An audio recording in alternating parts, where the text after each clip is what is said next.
Hello friend, जैसा कि आप सभी जानते हैं, मैं आपको पहले वीडियो में अपने सोमवती अमावस्या की पूजा विधि कैसे होती है, कैसे की जाती है, वह मैं आपको बता चुकी हूँ।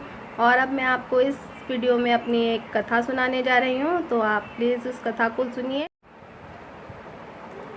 एक समय की बात है, एक गांव में एक साहूकार अपने 7 बेटे बहुओं के साथ रहता था और उसके एक बेटी भी थी। उसके यहाँ एक साधु रोज भिक्षा मांगने आया करता था। साहूकारनी साधु को रोज भिक्षा दिया करती थी। साधु की उसे रोज आशीर्वाद भी देते थे और उसकी बहुओं को भी आशीर्वाद दिया करते थे और कहते थे, सैलिय हो जे, सपूती हो जे, अपने पति के कांधे राज कर जे। परंतु जब बेटी भिक्षा दिया करती थी तब उसे आशीर्वाद में कहते थे, सहेली हो जे, सुखी हो जे, अपने भाई भौजाई के कांधे राज कर जे।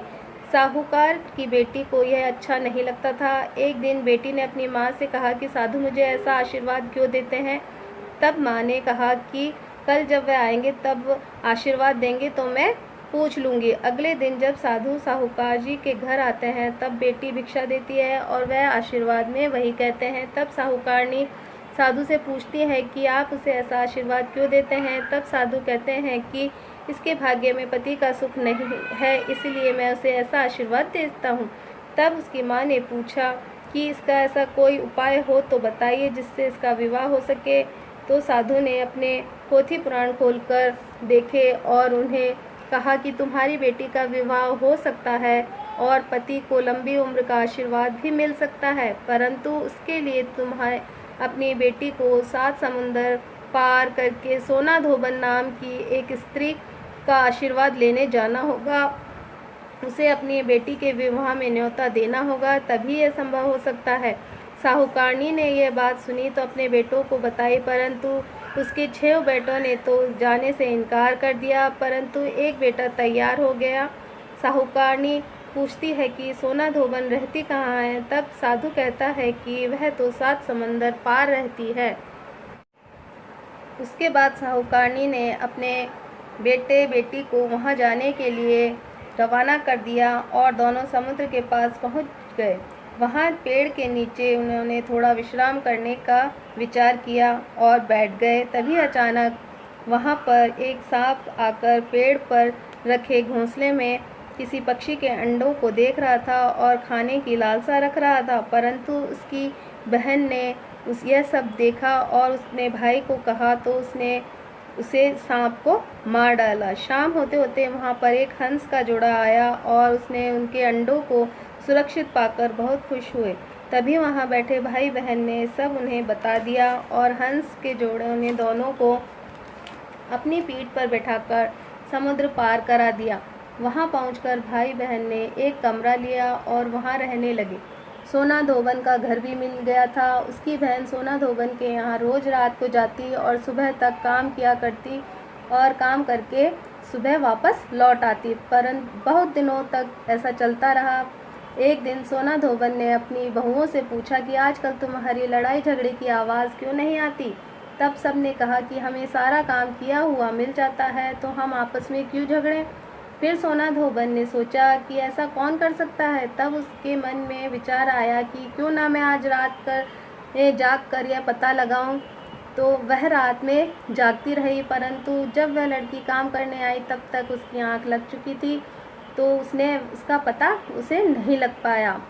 उसने दूसरे दिन अपने पैर में एक घाव बना लिया और उसने उसमें नमक लगाकर रख दिया, जिससे कि वह जलने के कारण उसे नींद न आए। फिर उसने रात में उस लड़की को देख लिया और पूछा कि तुम कौन हो। उसने कुछ ज़्यादा नहीं कहा और बोली कि सुबह मेरा भाई आकर आपको सब बता देगा। अगले दिन सुबह भाई सोना धोबन के यहाँ पहुँचा और सब कुछ बता दिया और उसके बाद सोना धोबन ने कहा कि तुम अपने घर जाकर शादी की तारीख पक्की करो, मैं तुम्हारे यहाँ आ जाऊँगी। वह दोनों भाई बहन अपने घर आ जाते हैं, रिश्ते की बात पक्की हो जाती है और तब सोना धोबन को न्योता भी भिजवाते हैं। सोना धोबन वहां आ जाती है और शादी भी हो जाती है, परंतु शादी के तुरंत बाद ही दूल्हे का देहांत हो जाता है और सोना धोबन ही दूल्हे के मुंह में जल डालती है और वह जीवित हो जाता है। सोना धोबन उसके बाद जाने को कहती है तो सब मना करते हैं, परंतु वह जाने के लिए तैयार हो जाती है।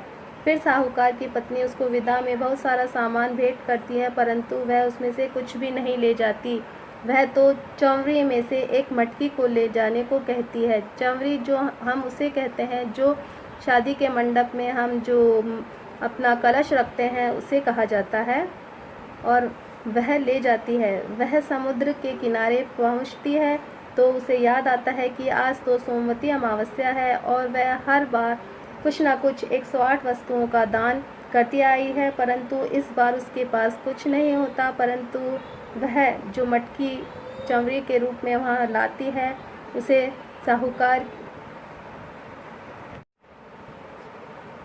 परंतु इस बार तो उसे अपनी सारी अमावस्या का फल साहूकार की बेटी को वो दे आई थी, और इसलिए उसमें हिम्मत हार रही थी। परंतु उसने फिर भी यह सोचा कि मैं इस मटकी के 108 टुकड़े कर लेती हूँ और उसमें मिट्टी रख कर ही पूजा कर लेती हूँ, और उसने वैसा ही किया। अमावस्या के दिन सोना धोबन हमेशा दान दिया करती थी, इस कारण सभी पंडित भी उसके घर पहुँच गए थे। वहाँ उन्हें पता चला कि सोना धोबन समुद्र के उस पार है, तो वह वहाँ पहुँच गए। सोना धोबन ने सब को वह मटकी के टुकड़े और मिट्टी जो उसमें रखी थी वह उनको दे दी। कुछ तो साधु नाराज हुए और कुछ उसे लेकर चले गए। जो लेकर चले गए वहाँ घर पहुंचकर उन्होंने देखा कि मटकी का जो टुकड़ा था वो सोने में बदल गया और जो मिट्टी थी वह हीरे मोती में बदल गई।